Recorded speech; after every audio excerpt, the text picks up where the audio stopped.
dear Korean friends and Western California members. Once again, my name is Ms. Leon Aldan. I'm here to bring you yet another informative presentation on the topic of the comparisons of attitudes towards traditional and modern medicine in Chinese and American clinical settings.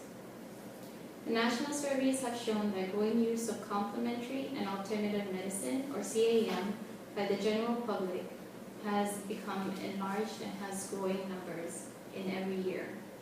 Others have reported on the nature of use by specific populations, such as by the disease that they have, the pain that they have, the cancer, and of course the race and ethnicity or gender are preferred. More recently increased attention has been focused on specific conventional or complementary and alternative medicine therapies, including traditional East Asian cultures or specific medicines. These studies have provided important information on demographics and the natures of use. Less common are studies examining why individuals elect to prefer to use specific complementary alternative medicine therapies, including studies that evaluate attitudes, beliefs, and other social culture and psychosocial correlates of use, especially in relation to the allopathic medical care. Such information would shed light on the alternative and the special use of independent or conventional care, on why consumers are seeking these alternatives. And these independently are in conjunction with the conventional care provide and could improve outcomes on the variety of levels. And these characteristics identify individuals who choose alternative medicines and methods from those who do not. Now, the international comparative of the conventional or complementary alternative medicine or the traditional medicine research offers a useful method for examining differences, these patients' characteristics, and of course the comparisons of these patients. International comparisons have the capacity to provide insight into the more universal characteristics which may cross cultures and international borders, the unique characteristics influenced by the regional and national factors, such as the local customs and of course cultural, specific health beliefs, or determinative aspects of the geographic region. Example, climatic or economic development and differences. The third one is, of course, the cultural values for the immigrant population, which may be useful for improved outstanding of healthcare services, needs, and barriers. To date, no such direct international comparative of complementary alternative medicine and traditional medicine studies have been conducted to examine such issues. One complementary alternative medicine modality that merits international comparison is, of course, traditional medicine. Traditional medicine is comprised of acupuncture, herbal therapy, qigong, and physiotherapy, which is Tui Na and moxibustion, and other methods. It is a provider of best complementary alternative medicine modality able to treat a wide variety of health concerns, consequently offering a viable alternative to allopathic medicine. In many instances, traditional medicine has an important historic and cultural legacy with the use in China since at least the Shang dynastic period, which is the 17th to the 11th century BCE. Now, the acupuncture and related practices are among the more common and alternative medicine methods used globally. Now, acupuncture is also becoming an increasingly important aspect of multidisciplinary and integrated medical practices for the use in pain management, oncology, addiction treatment, and other health problems in the United States. Approximately 4% of the adult population has tried acupuncture in the United States, and the studies of traditional medicine and complementary alternative medicine conducted in the United States have also shown significant use by Asian women and by Chinese immigrants in the area. With the reported utilization rates among Southeast and East Asian ranging as high as 66 to 93%, and an annual use of acupuncture by Asian females being approximately 3 times higher than the national average. Now, although a large body of research has emerged looking at the clinical safety and efficacy of acupuncture and herbal medicine, Information on attitudes and motives for the use of complementary alternative medicine and traditional medicine is less developed, especially in relation to the use of allopathic medicine. One national random telephone survey of 831 respondents who saw a medical doctor suggested a pragmatic motive for complementary alternative medicine use. Now, the study reported that the majority of the respondents believed that the combination of complementary alternative medicine and conventional treatments was superior to either alone, and that of complementary alternative medicine use did not reflect dissatisfaction with conventional care.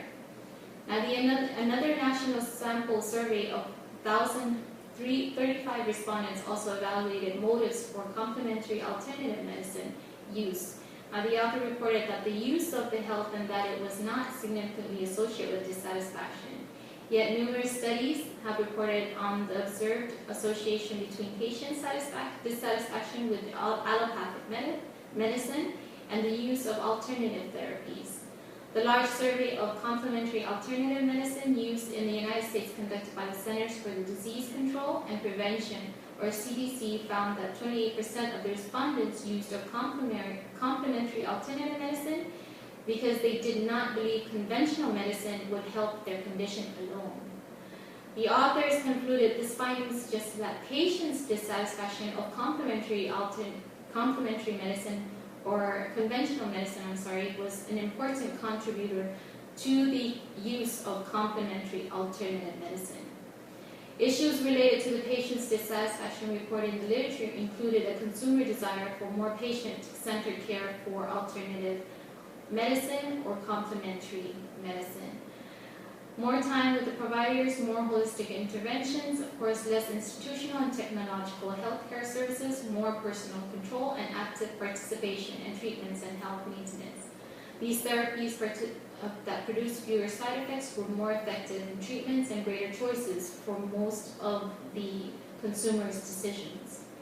It is possible that the observed association between dissatisfaction of the complementary alternative use may be more typical in countries such as the United States, but largely that survey was not confirmed to be accurate. Now, the complementary alternative methods used medicine methods such as acupuncture enjoy the benefit of novelty relative to the allopathic medicine. A comparative study of attitudes towards traditional medicine and allopathic medicine with the patients in the United States and in East Asian countries could help clarify this issue.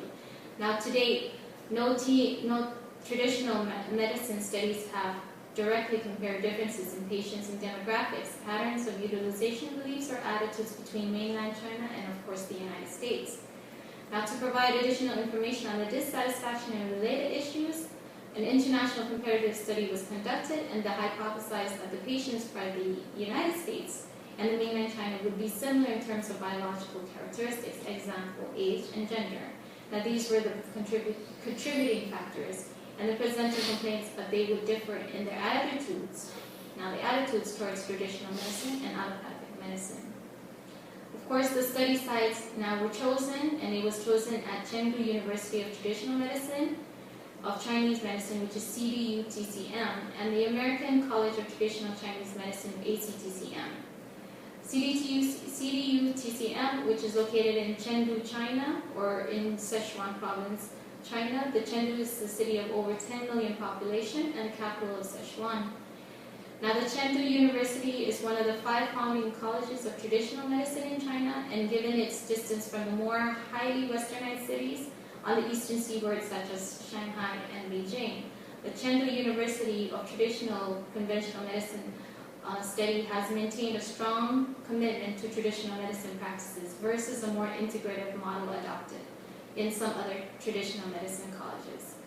7 million people located in the San Francisco Bay Area is where the College of the American Conventional Traditional Medicine, which is a major center for alternative medicine practice and thought as one of the largest population of ethnic Chinese in the United States. Now, the American College of Traditional Medicine that was founded in 1980 is one of the pioneer training programs in the United States.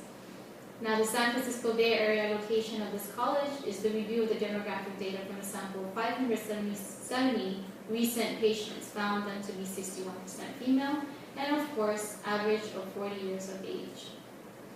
Now, the health concerns of the U.S. participants were more likely described in general as good and fair. Now, the Chinese were more chronic health problems, more than the major reasons for the traditional medicine used in both countries. But more individuals in China used the traditional medicine for acute symptoms compared to the United States. Significantly more of the medical treatments that were founded for their health problems, the Chinese sample 81% versus 69% regarding continued use of allopathic medicine, and more of the Chinese sample continued to use, once they started receiving, they continued the traditional medicine treatments after that. There were no complaints, minor ones, which is probably only 41%, but it was just for complete of non-use of traditional medicine. When asked about the reason for seeking of the care, musculoskeletal issues were more of the most common presenting in the United States for the traditional and allopathic use. In China, the most common presenting complaints, of course, were respiratory, miscellaneous skin, digestive, immune, endocrine, and of course, pain. Now, the attitudes towards allopathic medicine and traditional medicine, in comparison of the U.S. and the Chinese patients' attitudes towards those, the participants in both countries were asked to rate, and it's between 1 to 4, 1 being the lowest, and of course 5 being the highest, and this was the Likert type scale. Similarly, the United States respondent received allopathic efficacy as low compared to the moderate in China. Now, in the satisfaction with AM in the United States was significantly lower for the Chinese. The dissatisfaction with allopathic medicine had been a motivating factor in the decision to use the traditional medicine. Now, the United States, though, had marked as high agreement in both for the traditional medicine. They preferred that, and the efficacy and the tradition and satisfaction of the traditional medicine was both in high on the U.S. side and, of course, the Chinese side. Now, if you look at the results, the positive and negative attributes of traditional medicine, the participants responded to several open-ended questions. Overall, the Chinese and the United States were very, very comfortable in the use of the traditional medicine. Acupuncture was one, and of course, herbal medicine. Although the taste of herbs were a little bit an issue, most of it saw the effect of it, and they enjoyed the results of it. The health concerns were, of course, musculoskeletal pain in the United States, and in China it was more of chronic illness. Now, in conclusion, the attitudes towards the traditional and allopathic medicine was seen as the health. It believed that the traditional medicine is more appropriate treatment for persistent chronic decisions. And Chinese patients initially chose an allopathic provider for treatment given this confidence, but the United States preferred the traditional medicine of herbs, and of course some went towards the acupuncture but stuck to the herb and believed that this was higher significantly the decision-making factor. The positive attitudes was that they saw that this was a perfect gateway towards the complementary or the modulations of tying the two of conventional and complementary. And this was a great way to start this new open, and requested for more clinics to open up in this matter. Now, in conclusion, respondents in both countries indicate that a high degree of efficacy and satisfaction in traditional medicine compared to allopathic. But although most patients in these studies initiate treatments with allopathic medicine providers, presumably the efforts to find that they believe to be most appropriate was an effective care, which is traditional medicine that tied to the conventional medicine. A number of factors such as cultural and relative health beliefs related to these to the natural of the disease and treatments. Now, continued exploration, of course, into this study, it gives an opportunity for insights may be lost as traditional medicine faces potential contractions within a modern healthcare marketplace. But overall, the national growing use and interest in traditional and medicine as well as complementary alternative medicine is a large market that is an opportunity for all businesses to take into care. I appreciate your time, and I'm thankful that you've given me this opportunity. I hope to meet you again, and I hope this information was a very good one for you to explore into the alternative medicine. Thank you.